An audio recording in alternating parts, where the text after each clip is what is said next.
Hello! Today we are going to be talking about historical costumers and their Hogwarts houses, but first, I think I need an outfit change. That's better.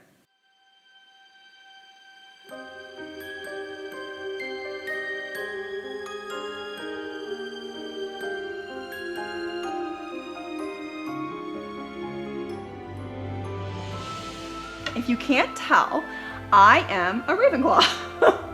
And I'm doing a very Ravenclaw thing by doing a video over Hogwarts houses and historical costumers.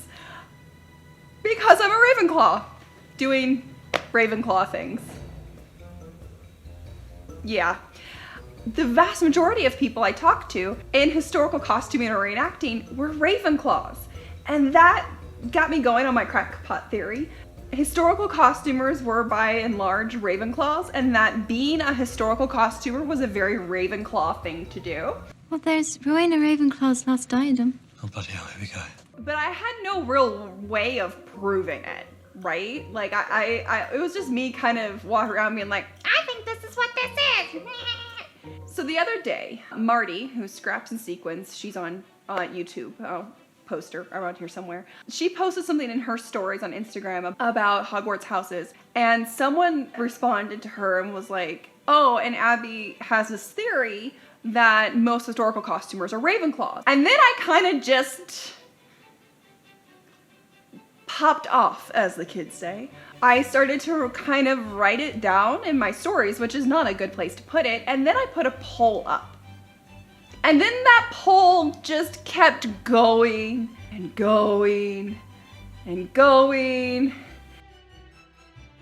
So out of 668 votes, 301 were Ravenclaw. Bloody hell! 301 out of 668 people who took my survey were Ravenclaws. That's bananas. Then following, and this was almost in keeping with what I thought, 172 Hufflepuffs, 120 Slytherins, and then 75 Gryffindors. Sorry, Gryffindor.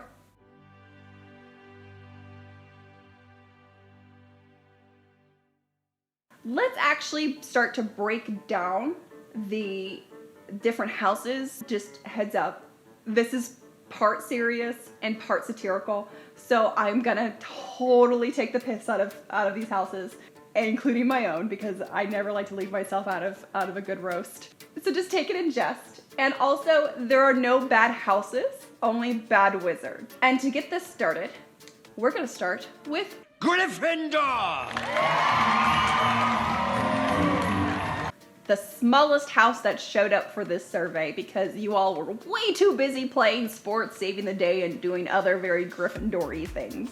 But you do exist. Gryffindors do exist in the historical costuming world. What do they do in the historical costuming world?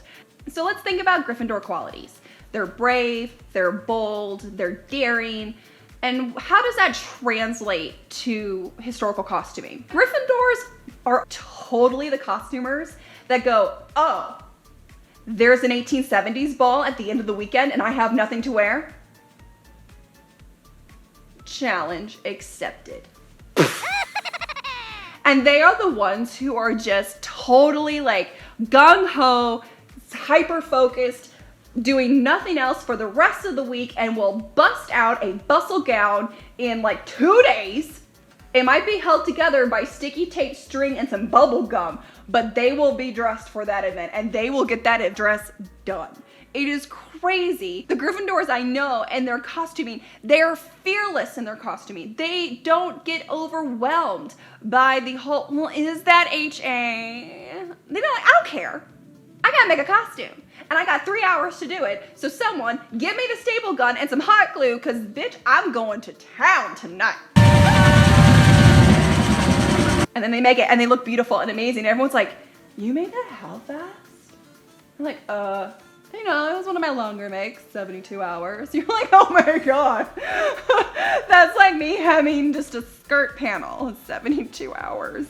The other thing about Gryffindors, And it's not just Gryffindors that do that. I have to say, I know a lot of other houses that people do this, but it does fit in with the Gryffindor quality. It's standing up for people. It's doing the right thing. It's doing the right thing even if it's scary. And so I like to think of the Gryffindors also as the ones that will stand up for their friends if people are being rude to them in public places or they see bullying on the internet. All of that, you see the Gryffindors going in and being like, no, that is not how we play this game. You will not speak to this person this way. You will use their correct pronouns, and how dare you ask them to see under their petticoats.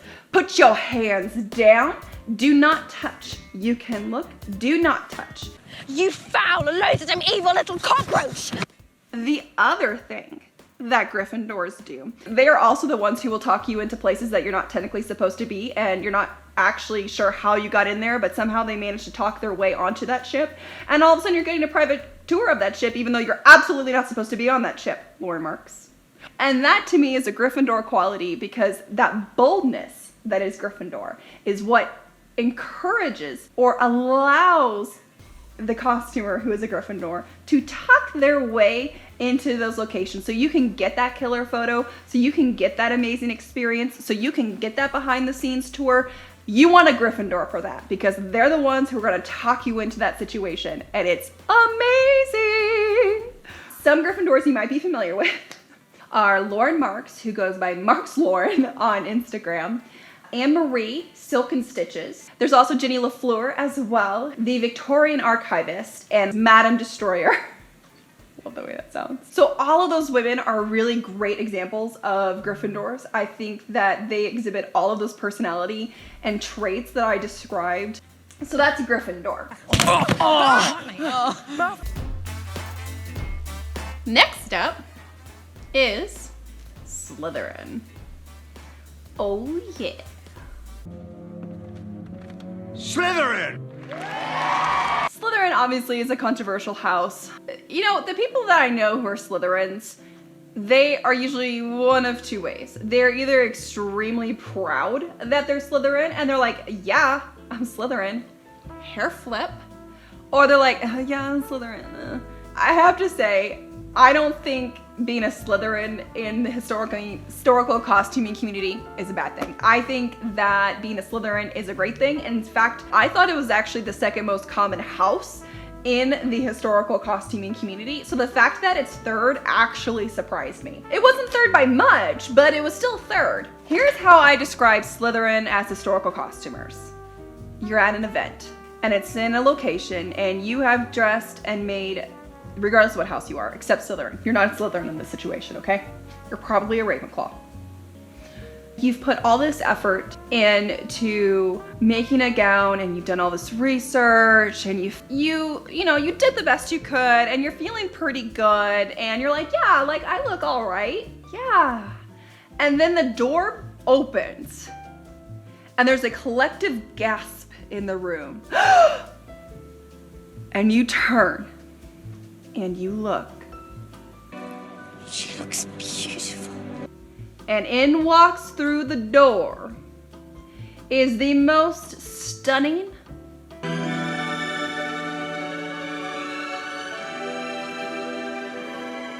drop-dead gorgeous, over-the-top gown you have ever seen. It is literally like things that your dreams are made of. And you're like, wow, one day I might aspire to be that. And then that chick just walks in looking like she just stole from Worth. That's a Slytherin. Bloody hell. Is when Slytherins make historical costumes, they're not here to play. They are here to slay. They're the ones who do all of the embroidery, all the sequencing, all of the bangles, and they do this soutache and that trim and hand done buttons, and oh, I'm gonna do this over the top thing, oh, I'm gonna go learn how to dye feathers, and I'm gonna do beetle wing embroidery, and just all of those delicious, gorgeous details that you see in historic dress that you're not always 100% sure that you're comfortable enough to do. Slytherins are like, yeah, I got this. That's no problem. I think the ambition in Slytherin is the dominant characteristic for historical costumers who are Slytherin. They are extremely ambitious with their projects. And so they are the ones who will go and recreate a Worth gown 3 days before costume college, wear it, and literally break the internet, Cynthia said she. Red threaded. They are the ones who will do that, and because they're so ambitious and they're so motivated and they like to be the best. So Slytherin is an important part of this equation. They are the ones who set the bar that everyone else is like, and they always look amazing. Like, they always look so good. So good. That one of the reasons why I thought Slytherin was so dominant in the historical costuming community, it wasn't because of the volume of Slytherins in the historical costuming community. It was how a lot of the really well-known historical costumers are Slytherin. So it wasn't quantity, it was a quality thing. So for example, you all know very well a lot of Slytherins in the historical costuming community. One, my girl, Cynthia Setchi, in that black and white ironwork Worth gown. She is a Slytherin. A lot of people think she's a Hufflepuff, but she's not. She's a Slytherin. We also have Lauren, the cosplay historian, Isabel Northwood. She is also Slytherin. And finally, Marika. That's right. Before the automobile, Marika. She is the goddess of Slytherins. BAM! Like I said, they don't come to play. When they're doing historical costuming, they play to win. Slytherin house. Next up, the second most popular house in the historical costuming world is Hufflepuff. I know.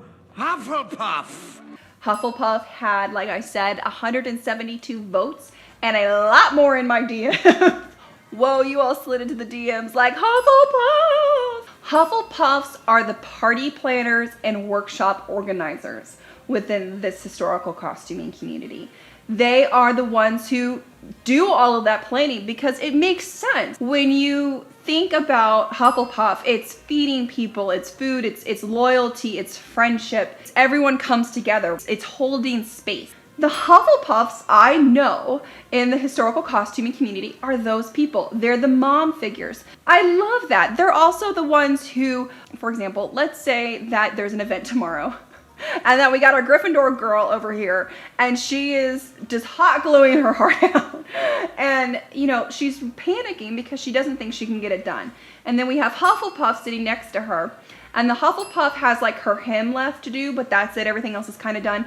The Hufflepuff costumer, and almost every single Hufflepuff person who messaged me about being a Hufflepuff told me that they do this, is they will stop what they're doing, even if their project's not done, and go and help the friend who's having the hardest time. Because Hufflepuffs are about friends, guys. Like, they're about the team, they're about the group. The Hufflepuff costumer might not have the most incredible costume out there, but the Hufflepuff is the one who's behind the scenes making everything happen. They are the ones who make sure that everyone else has a good time. They are the ones who will tell the Slytherin that they looked amazing. They are the ones who will tell the Ravenclaw, wow, your nerdery to historical detail is amazing. That's so cool. Teach me more. Do you want to hold a workshop? They do this for the human connection.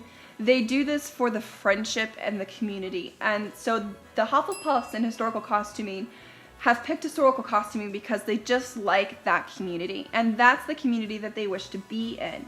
And so they're always there to help you finish a gown, to help plan a tea party, to tell you you look beautiful, and just to make sure everyone has a good time. Because Hufflepuffs are amazing. They are the ones who will sit there and just plug away on a big, long, overarching project and not get bogged down by the amount of time it takes for them to produce the outfit. They're very happy, just nice, steady workflow. Hufflepuffs are awesome, and they're the second most popular house in the historical costuming world, and it makes sense. This whole community is about being creative and having friends and being fun and having tea and going to parties and just learning and woo, having a good time, right? So it's the Hufflepuffs, they do that. Well-known Hufflepuffs within the historical costuming community. I am sure you're gonna see a theme here. Numero uno here on the YouTubes, Morgan Donner. She is a Hufflepuff. You can literally just see her oozing Hufflepuff. I mean, we saw this video, she flew up to Canada to help Marika organize her sewing room. If that's not the most Hufflepuffiest thing to ever huffle and puffle, I don't actually know what it is. Marika.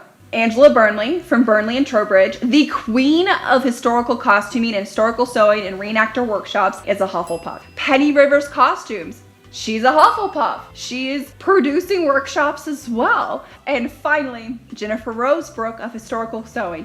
Literally, one of the things that she preaches and goes on about is having a joyful community. Can you get more Hufflepuffy than that? I mean, like, when you are a Hufflepuff in historical costuming, you are a Hufflepuffly. You are a Hufflepuff 100%. Joyful community. Can you get a more Hufflepuff description? No, you cannot. I think those ladies are excellent examples of Hufflepuffs. Amazing Hufflepuff costumers. I love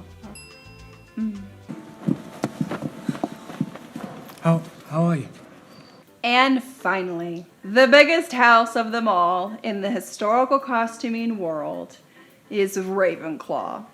It's Helena, isn't it? Helena Ravenclaw, Rowena's daughter. Are you a friend of Luna's? Yes. With 301 over 50%. Or almost 50%. No, that. Well, I mean, it's, yeah. Anyways, math. I don't know. I'm not good at math. Whatever. 301 submissions. It makes sense. I mean, just think about Ravenclaw. You know, when you go to Pottermore and you go and all these Harry Potter websites and they're like, oh, Gryffindor, oh, Hufflepuff, oh, Slytherin, and then they're like, and then there's Ravenclaw. They like to be witty and they're nerds.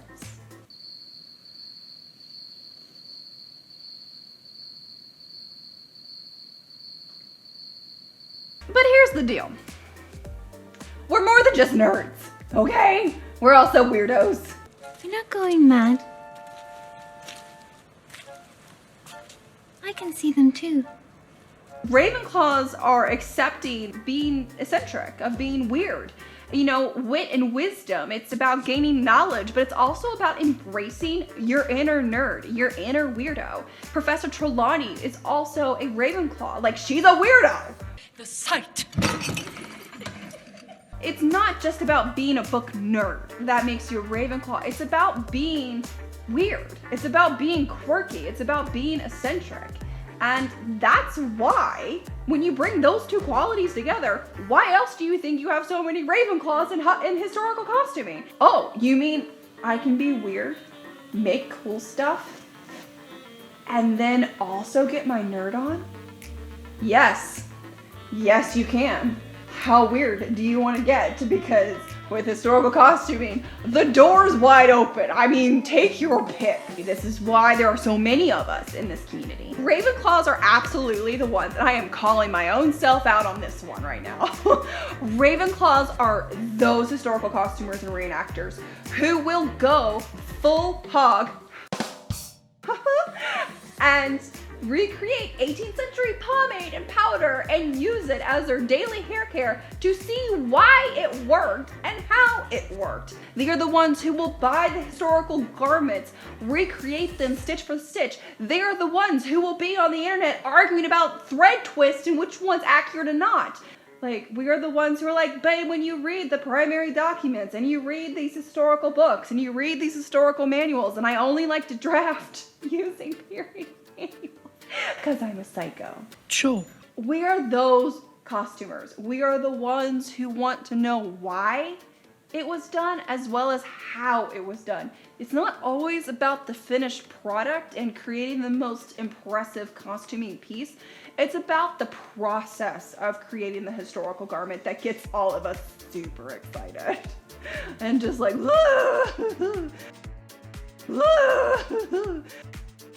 I think being a Ravenclaw in historical costuming is probably one of the better ways to describe being a Ravenclaw. I don't think that Ravenclaws get enough cred for being a really cool house. I think we need to be more out there as Ravenclaws and be like, this is what it means to be a Ravenclaw. We are the ones who will walk around in Edwardian clothing mixed with modern clothing and be like, yeah, what about it? I'm in my full witch mode, it's cool.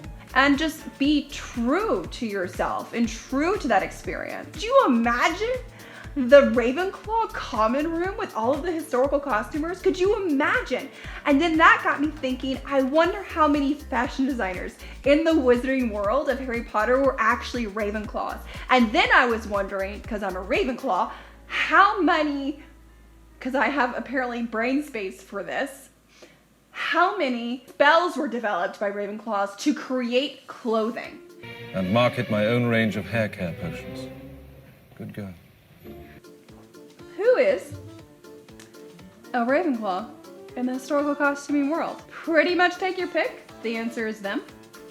Me, Bernadette, Kathy Hay, Noelle, costuming drama, Christine, Florence Dole, Christina D'Angelo, Nicole Rudolph, Carolyn Dowdell, Samantha McCarty, couture card design, Rachel Maxey. Should I continue? Like, I feel like I can have a list of Ravenclaws just going like down the side here of all of us in the historical costuming world who are Ravenclaws. There are a lot of us. I really, really hope that if somehow J.K. Rowling sees this video, that she writes more about Ravenclaws and how we operate within the eccentric fashion world as wizards. All right, everyone. That is my very long, rambly, overly enthusiastic ranty lecture rant about the historical costuming world and the Hogwarts house system. I hope you all enjoyed it. I hope that I made sense. Let me know in the comments below if you agree with my Hogwarts house system and historical costumer assessment. If you like hanging out with me, you can always subscribe if you want to. Until next time, guys, I'll see you then. Bye. Woo doo doo doo doo doo woo woo woo woo woo. Gryffindor's got a belly rub. He wants to get scratchy scratched. Gryffindor, that is you, Poppy. Do you a pet and snug? He's been right here sleeping the entire time. Can you come here, please? Griffy? No. What are you doing? Hi.